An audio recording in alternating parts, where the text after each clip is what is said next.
Jonas, le prophète désobéissant.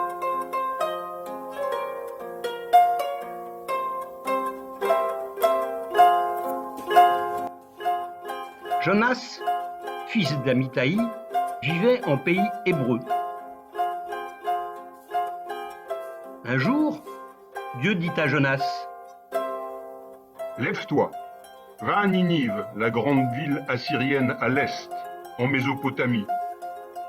Annonce-lui que le malheur va s'abattre sur elle à cause du cœur méchant et des mauvaises actions de ses habitants, et parce qu'ils se sont détournés de moi. » Jonas a peur. Mais tu veux que j'aille à Ninive, Dieu? Mais cette grande ville étrangère est mauvaise. Personne ne m'y écoutera. Et même, ils risquent de vouloir me tuer. Non, je préfère les laisser à leur sort de méchants. D'ailleurs, je vais m'enfuir très loin. Comme ça, Dieu ne me retrouvera pas. Alors, il descend au port de Jaffo, qu'aujourd'hui on appelle Jaffa, pour embarquer sur un bateau.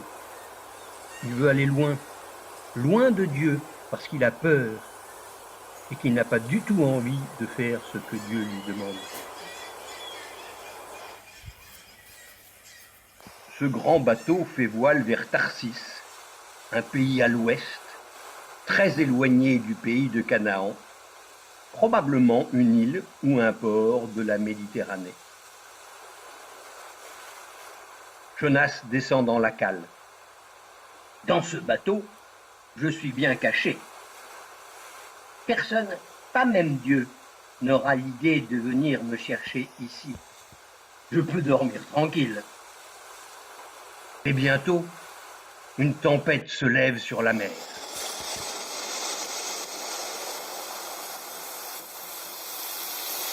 De très grandes vagues font bouger le bateau dans tous les sens. Elles menacent même de le faire chavirer. Les matelots sont effrayés et ils prient chacun leur Dieu. Au secours! Pourquoi la mer est-elle en colère? On est des bons matelots, mais nous allons tous périr. Mais rien ne calme les flots déchaînés. Tous les marins sont affolés. Jonas est inconscient du danger. Il continue de dormir, bien blotti au fond de la cale du bateau. Le capitaine le secoue. Et alors, réveille-toi, demande à ton Dieu de nous aider. Peut-être que lui t'entendra. Jonas se lève très vite. Mais à ce moment-là, une grande vague s'abat sur le bateau et brise presque la coque et son mât. Gravement, les matelots luttent contre les flots. Ils s'accrochent à la voile pour qu'elle ne s'envole pas et essayent de rejoindre le rivage, mais en vain. Alors, ils tirent au sort pour savoir qui est le responsable. Et le sort tombe sur Jonas. Les marins lui demandent alors pourquoi sa présence attire le malheur sur le bateau. Quel est ton peuple? Et d'où viens-tu? C'est qui ton Dieu? C'est à cause de moi que la mer est en grande furie. Parce que je n'ai pas obéi à mon Dieu, que j'ai fui loin de mon Seigneur. Jetez-moi dans les eaux, et la mer s'apaisera, et vous serez sauvés. Alors, il prie le Dieu de Jonas et se résigne à le jeter par-dessus bord. Aussitôt, la mer s'apaise.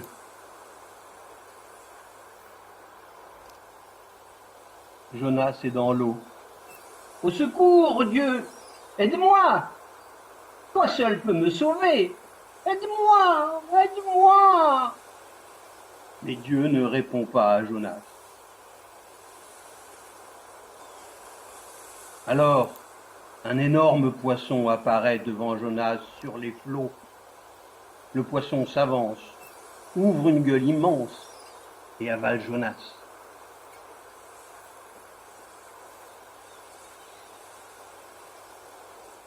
Mais Jonas, où es-tu? Il fait noir là-dedans. Mais que vais-je devenir dans le ventre de ce gros poisson? Oh, pauvre de moi! Mais personne ne me retrouvera ici. Je suis perdu. Je vais prier très fort le Seigneur. J'ai fui loin de lui, mais il se souviendra de moi. Espérons. Alors, pendant 3 jours et 3 nuits, Jonas prie Dieu avec de belles paroles qui sortent tout droit de son cœur. Dieu, je crie vers toi. C'est toi qui me sauveras. Du fond des abîmes, je t'appelle, Seigneur. Dieu entend Jonas. Il commande alors au poisson de le faire sortir de son ventre. Allez, poisson, vomis Jonas sur la terre. Il a un message à porter pour moi aux habitants de Ninive. Recrache-le.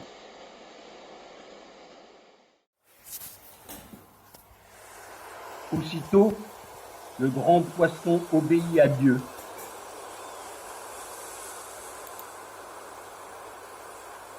Et Jonas se redresse sur la terre ferme. Ouf! Ah, je suis libre. Merci, mon Dieu.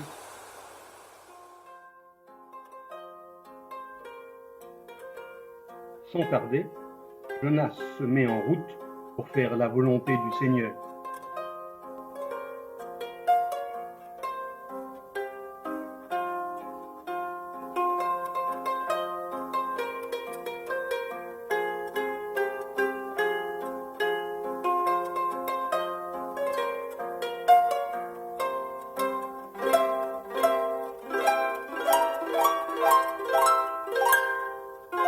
Il va à Ninive pour voir et parler aux habitants.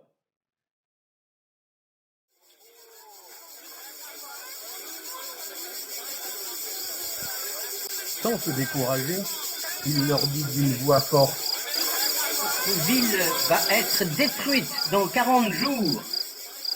Je vous l'annonce au nom du Seigneur que je sers. Jonas pense que les méchants de Ninive ne vont pas l'écouter, qu'ils vont se moquer de lui ou même l'attaquer. Mais, à sa grande surprise, il crut en Dieu. Tu as raison, nous avons mal agi. Moi j'ai oublié Dieu. Il a raison. Non, c'est moi qui ai oublié Dieu. Moi j'ai été injuste. très cruel. Jonas est très surpris. Les habitants demandent pardon à Dieu. Le roi de Ninive lui-même se repent de ses mauvaises actions. Pour montrer qu'il regrette, il se lève de son trône, enlève son beau manteau avant de s'asseoir par terre. Les pleurs et les regrets des hommes montent jusqu'à Dieu. En les voyant sincères, le Seigneur leur pardonne.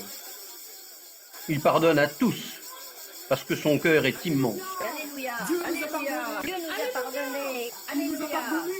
Et tous se réjouissent, ils chantent et ils dansent de joie.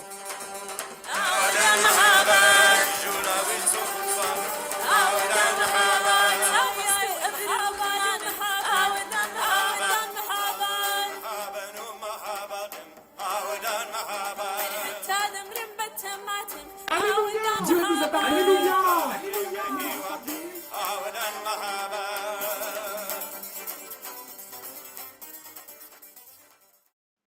Tous, sauf Jonas, car il ne comprend pas. Pourquoi Dieu pardonne à ces méchants étrangers de Ninive? Ne suis-je pas venu sur la demande du Seigneur lui-même annoncer que la ville mauvaise périrait? Et puis, rien du tout. Pour qui vais-je passer si rien ne s'écroule? Pour un menteur? Alors, Jonas boude. Dieu lui dit: Pourquoi boudes-tu, Jonas? Pourquoi es-tu en colère? Jonas bougonne. Écoute Dieu, tu es revenu sur tes menaces et moi je passe pour un imbécile, puisque j'ai dit que la ville serait détruite et rien ne se produit. Mécontent, Jonas sort de la ville.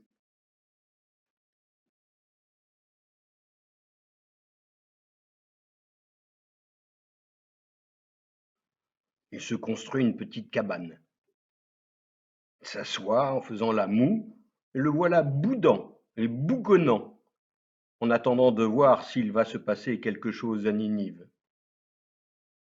À côté de la cabane, Dieu fait pousser un bel arbre pour l'abriter du soleil brûlant et consoler Jonas de son chagrin.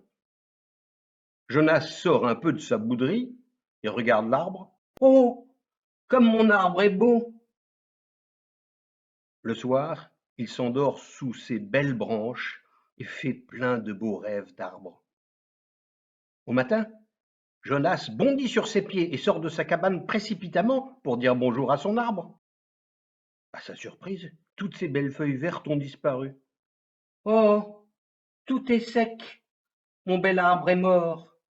Moi aussi je vais mourir comme lui sous ce soleil brûlant. Mais Dieu dit à Jonas, Pourquoi es-tu en colère? Je voulais simplement que tu comprennes. oui, justement, je comprends pas bien, moi. Tu as de la peine pour l'arbre que j'ai fait pousser pour toi? Et moi, je ne devrais pas avoir pitié des 120 000 hommes, femmes et enfants de Ninive qui m'ont demandé pardon? Alors Jonas comprend et il se dit, Dieu aime tous les habitants sur cette terre. Os refleret